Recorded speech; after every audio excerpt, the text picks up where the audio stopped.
According to the United Nations, India became the most populous country in the world in 2023. Can you guess where the United States of America stands in that rating? It's number 3. And America is the 4th largest country in terms of size. It takes up some 6% of Earth's landmass. Plenty of space for 335 million people who live there, right? No need to squeeze them into one region? Well, not quite. The population of the US is distributed pretty unevenly. Let's draw a line right through the middle of the country. It'll run from North Dakota in the north to Texas in the south.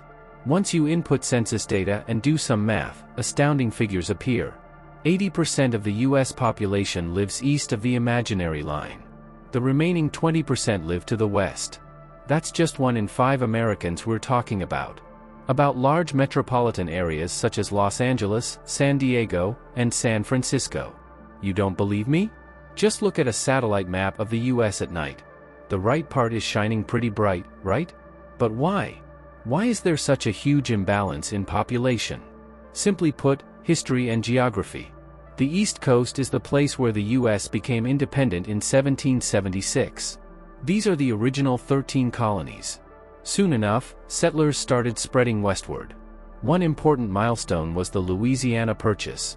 Today, this region is mostly what we call the Midwest. The area aligns nicely with the Mississippi watershed. Yep, this means plenty of fertile soil ideal for agriculture. But does this automatically mean a spike in population? The demographics of the US reveal that a majority of its citizens live either on the east or the west coast. This leaves a large patch of land in the middle of the country virtually empty. People know it as America's underpopulated belt. The area stretches from the Canadian border in the north to Mexico in the south. The total surface area of this strip of land is 350,000 square miles. That's twice the size of California.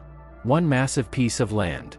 In fact, this narrow strip accounts for 12% of the contiguous United States.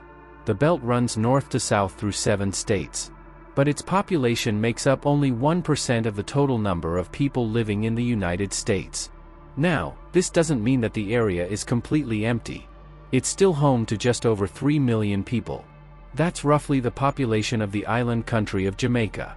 But there is room here for many more residents. Let's take the example of Nigeria. Its total land area is slightly bigger than the sparsely inhabited belt in America. But Nigeria's population is a huge 206 million people. This makes it the 7th most populated country on the planet. Impressive, right?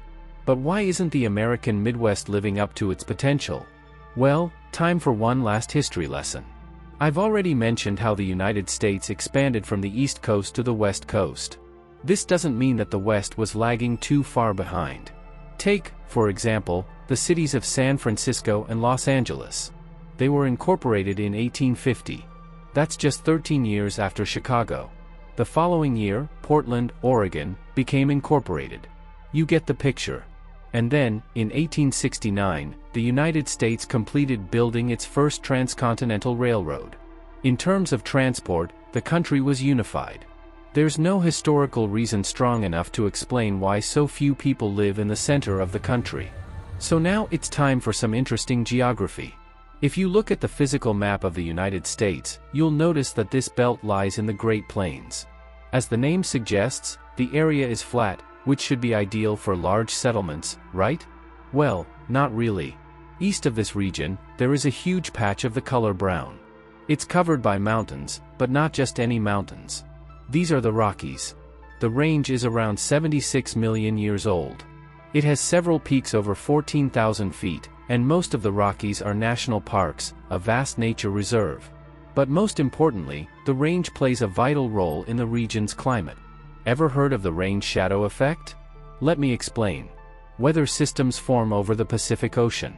Then, they travel east, where they meet the Rockies.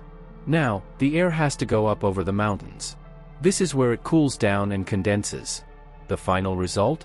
A lot of rain and snow for the people living on or west of the range, and just a few drops east of it. When air from the Pacific finally reaches the Great Plains, it doesn't contain much moisture anymore. In fact, the weather system starts taking up moisture from the surrounding landscape. This creates a dry climate east of the Rocky Mountains. That's the exact location of the belt where so few Americans live. It's one of the driest parts of the country. So when settlers came in the 19th century, they were like, nah, I'll just continue west. Plus, there was the gold rush in California. They were heading for the climate. In this part of the plains, isn't great for agriculture, and huge fluctuations in air temperature don't help either. In a single day, temperatures can drop from 70 to 30 degrees Fahrenheit. These sudden changes in outside temperature are harmful to human health. It's like stepping inside an air-conditioned room on a sizzling summer day. Not a pleasant feeling. Southern California has a similarly dry climate. Yet, close to 40 million people live there. This makes California the most populous U.S. state. Their secret? A vast network of irrigation canals and aqueducts, plus a share of water from the Colorado River. Summers in the Great Plains get very hot, while winters are extremely cold. The reason behind these wild weather patterns are polar winds. They get a piggyback ride along the ridges of the Rockies, and then rapidly descend into the plains. A winter day in Wyoming, for example, can start pleasantly warm, but later in the afternoon, the temperature can easily drop below zero. You just wouldn't know how to dress. And you probably wouldn't want to relocate here. That's what 99% of Americans think too. Humans like to feel comfortable, so we choose to live in temperate climate zones. Places that are either too cold or too hot don't have a large population. Just look at the driest inhabited continent. You've guessed it correctly. It's Australia.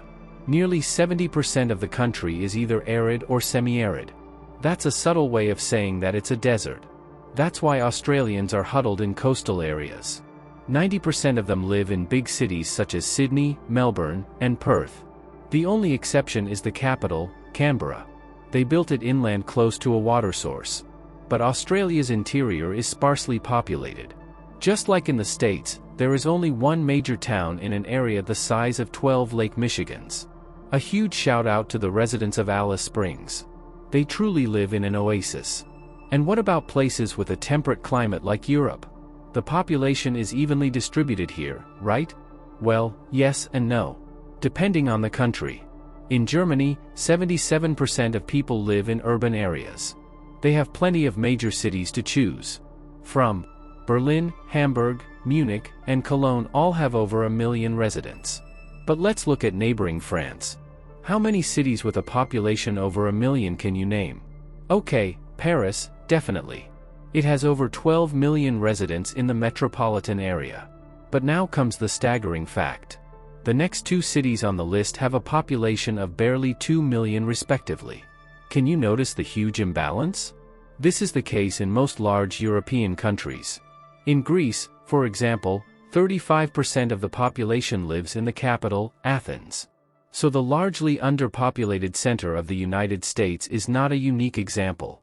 America is the land of opportunities, but chances of finding a better life are greater in large cities.